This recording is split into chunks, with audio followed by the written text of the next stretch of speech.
Hurricane Harvey, Irma, Jose, and other hurricanes which hit the United States are all pointers to the devastating impact of climate change.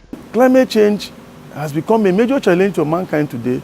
It is as a result of the increasing population and the desire of man to solve the problems of feeding the huge population, the problems of providing transportation by burning of fossil fuels, the rail lines, the airlines, the vehicles, the buildings that you make, all the generating powers. The reason we have hurricanes in the first place is because of warm ocean temperature that mixes with warm air in the atmosphere.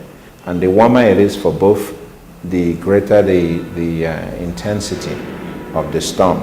Harvey, described as the most powerful hurricane to hit Texas in more than 50 years, will cost the United States $180 billion to fix the damage.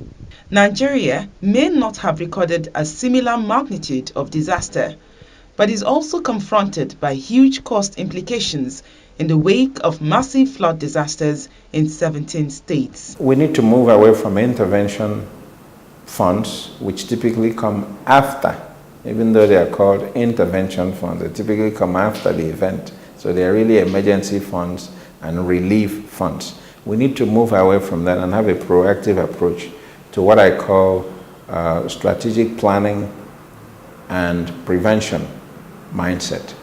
And once you do that, you begin to anticipate the problems before they happen. 2012 remains the most devastating year on record. Over 30 states went underwater, compelling the government to release 17.6 billion naira to settle over 2 million victims of the flood. 5 years later, 1.6 billion naira was released to 16 states affected by flood disaster. Analysts believe the government's failure to address fundamental environmental challenges is costing the country so much resources. We need to decentralize flood prevention and management. Right now, everybody looks to the federal, usually NEMA, to come in, provide relief, provide materials, share money and all that. But the states actually have a role to play, state governors. This issue of flood prevention and mitigation actually falls within the concurrent list. There is nothing that prohibits a state governor from being proactive to protect lives within the state. They also add that with the prevailing effects of climate change, the country should have designed and begun the implementation of a comprehensive water management system following the destructive 2012 floods. When there's flooding, when there's overflow, you control it, you discharge water into this. You can imagine 10,000 dams in Nigeria. There will be no struggle over grazing ground.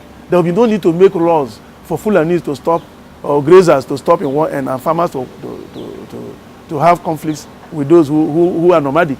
Town planning and a lot of planning should always take into cognizance that some of the towns we've had over time, they were farming towns. And these towns have grown. They were farming along the riverbank, but they have now outgrown the riverbank and encroaching the banks.